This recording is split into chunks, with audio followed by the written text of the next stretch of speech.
Con Grecia, Portugal y España tambaleando, los países centrales continúan la batalla contra la crisis financiera internacional.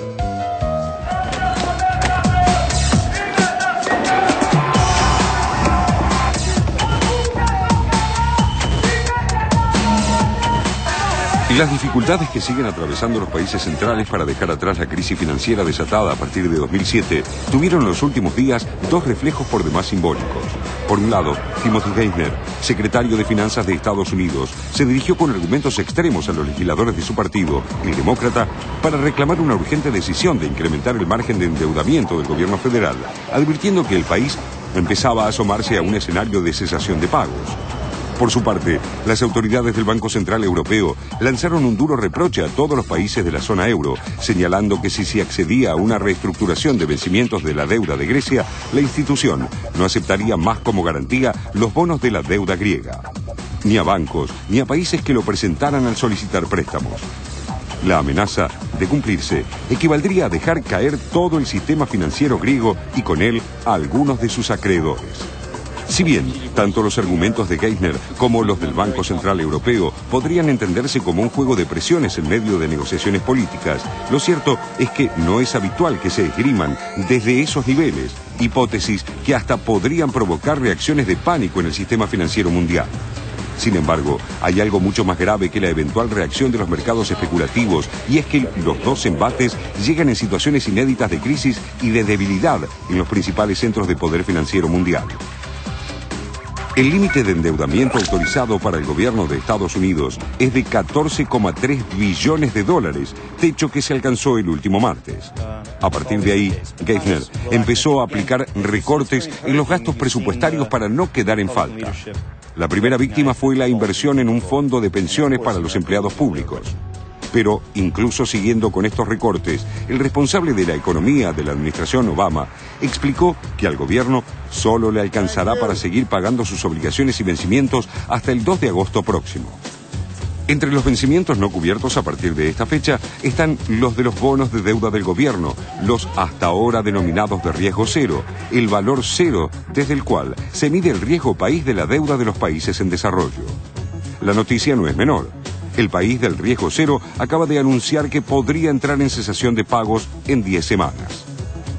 Nuestro incumplimiento de compromisos provocaría un daño catastrófico de largo alcance a la economía del país, le escribió Geithner al senador demócrata Michael Bennet el viernes 13 de mayo, en una carta en la que pronostica mayor desempleo y menor crecimiento como sus posibles consecuencias.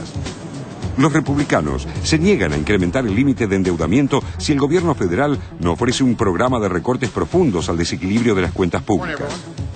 El déficit anual de las cuentas fiscales de la administración alcanza a 1,5 billones de dólares.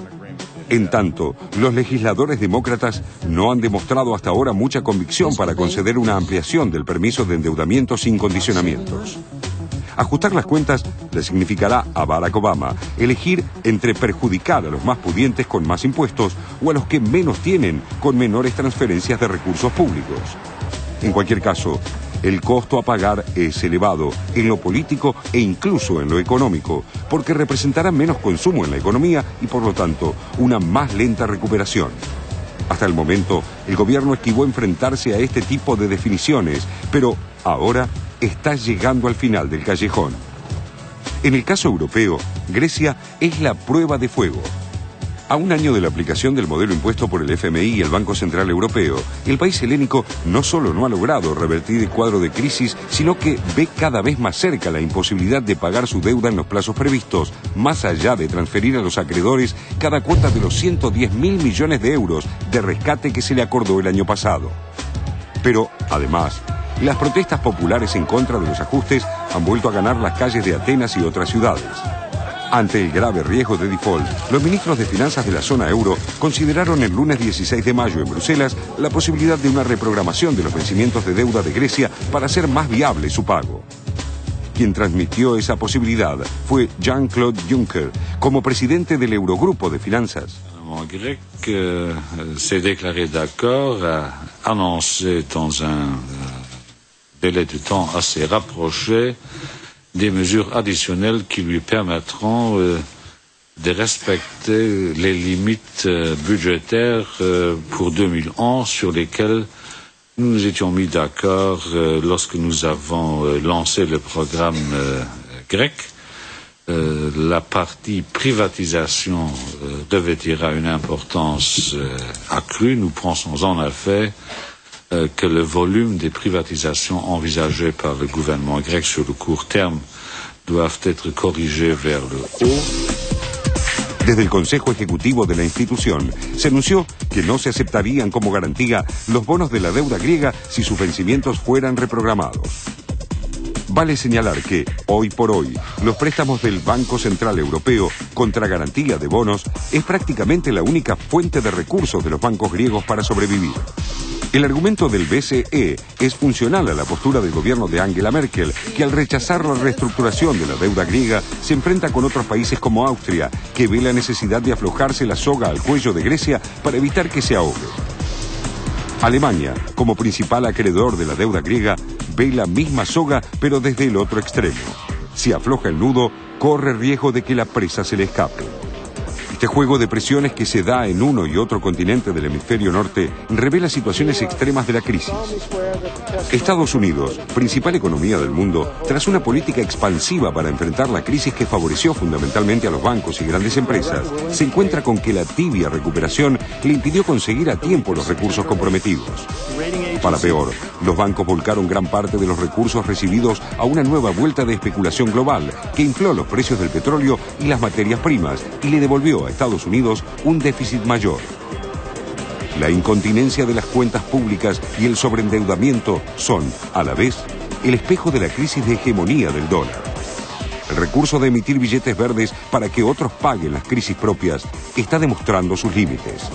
Europa, a la vez, vuelve a ver enfrentadas las alternativas de salvar el euro y soltarle la mano a uno de sus miembros, en este caso Grecia, o salvar a este último con alto costo para sus socios y algún riesgo para la moneda común. Solo en su encierro, el país helénico espera el veredicto. Pero como en el caso de Estados Unidos, ninguno de los caminos alternativos que hoy se le presentan a Europa representa una salida a la crisis. Como mucho, una postergación del impacto mayor.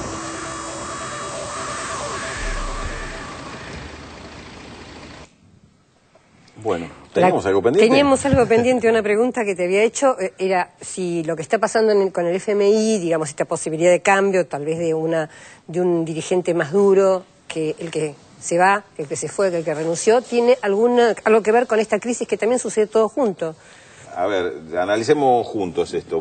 En principio yo no creo que un cambio en el sentido que se está hablando en el Fondo Monetario cambie demasiado la posición de los organismos internacionales y los centros de poder respecto a la crisis. Al contrario, parecería que acentúa esta postura dura. Lo que estábamos viendo del Banco Central Europeo, que es un poco la expresión también de lo que piensa el Fondo Monetario, es durísimo lo que les dice cuando dicen, bueno, pensemos en la posibilidad, aunque sea como alternativa, de reestructurar la deuda de Grecia. Esto es reprogramar los vencimientos, para decir, no va a llegar, no va a poder pagar los vencimientos, reprogramémoslo antes de entrar en default.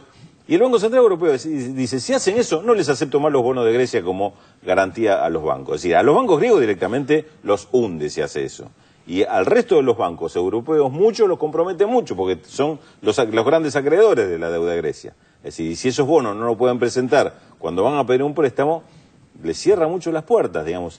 Este tipo de respuestas durísimas, pese a la situación tan delicada que tiene Grecia, te está marcando que ya hay una postura muy dura, que difícilmente se endurezca más con un cambio en el Fondo Monetario. En todo caso, va en el mismo sentido. Me llama la atención en el sentido de que justamente el fondo, digamos, porque es el organismo que está liderado por los europeos, la crisis está fundamentalmente en Europa, que suceda todo en la misma semana, bueno, puede ser casualidad. Claro, bueno, ahí está el otro aspecto que creo que hay que repasar un poquito, porque también lo que escuché en la semana, esta cuestión de que, bueno, Estados Unidos con esto le arma una crisis, vamos a la teoría conspirativa ahora. Le arma una crisis al Fondo Monetario Internacional justo en el momento que Europa tiene grandes problemas para ver cómo resuelve o cómo sigue adelante con Grecia, entonces se saca de encima el problema y disimula su propia crisis, que es lo que incorporábamos en el informe, el tema del endeudamiento, la crisis interna que está teniendo Estados Unidos, cómo resuelve este tema, el peligro de default, dejó de ser el centro de la escena. Yo creo que eso es recién lo subrayaba Pedro, disimula, pero no lo resuelve. Claro. Es decir, la crisis le va a estallar igual si no le encuentran otro tipo de solución. No es simplemente a ver cuál es el título más grande en los diarios. Y en esto, lo que sí le juega a favor, tanto a Europa, pero fundamentalmente hoy a Estados Unidos, es que lo que está sucediendo y lo que sucedió esta semana no tuvo una repercusión en los mercados como podría se podría haber esperado. Es decir, que este sistema, digamos, el neoliberalismo, para decirlo rápidamente, es como el gran predador de la clase media, ¿no? Porque estaba leyendo, durante la época de Reagan, el 10% más rico tenía 1/3 de la riqueza. Sí. Y hoy el 10% más rico tiene la mitad de la riqueza en Estados Unidos. Claro, es decir, la clase media es la gran perdedora de todo esto. Seguramente, porque es un sistema que concentra cada vez más los grandes negocios. Es decir, las grandes oportunidades, entre comillas, los que siguen ganando plata son cada vez menos, pero siguen ganando plata. Entonces, se hace más grande la brecha también. Vos antes mencionabas el tema de los bancos, especialmente la cuestión de Grecia. Y cuando hay una crisis financiera o una crisis de bancos, el temor de que caigan muchos bancos, uno no puede remitirse a lo que pasó en la década del 70 después de la guerra árabe-israelí de 1973, que apareció el capital financiero árabe con mucha fuerza, puso grandes sumas de dinero que después sirvieron también para endeudar a varios países latinoamericanos. Y no estaba viendo acá ningún comentario al respecto, si no puede haber un pedido de ayuda a países que siguen teniendo excedentes impresionantes. Sí, habría que ver si estos excedentes hoy tienen la misma significación que tenían entonces. Yo, en principio, te diría que creo que no la tienen. Digamos, en el caso de la crisis de los 70 era una crisis de transferencia de ingresos. Es decir, la crisis fundamentalmente por la valorización del petróleo, entonces lo que uno perdía lo estaban ganando otros. En este caso no, fue una crisis, una debacle que hicieron con respecto a toda una especulación que terminó comiéndose capitales del conjunto global. ¿Cuál es el tipo de solución o de salvataje que se practicó, sobre todo en Estados Unidos, pero también en la Unión Europea? Salvar a los bancos. Se privilegió salvar a los bancos. ¿Qué hicieron los bancos cuando llegó el salvataje? Cuando llegaron los bolsones de plata para rescatarlo, mucha parte de esa plata fue la especulación y otra vez se los vuelve a comer la especulación. Digamos, acá hay una reflexión que inclusive haría sobre el comentario anterior. ¿Qué pasa? Que los mercados especulativos hoy son tan dominantes en cuanto a las definiciones en la economía mundial. Veíamos el caso de los alimentos, es recurrente este tema, volver sobre la cuestión de los alimentos y la burbuja que se está armando con los precios.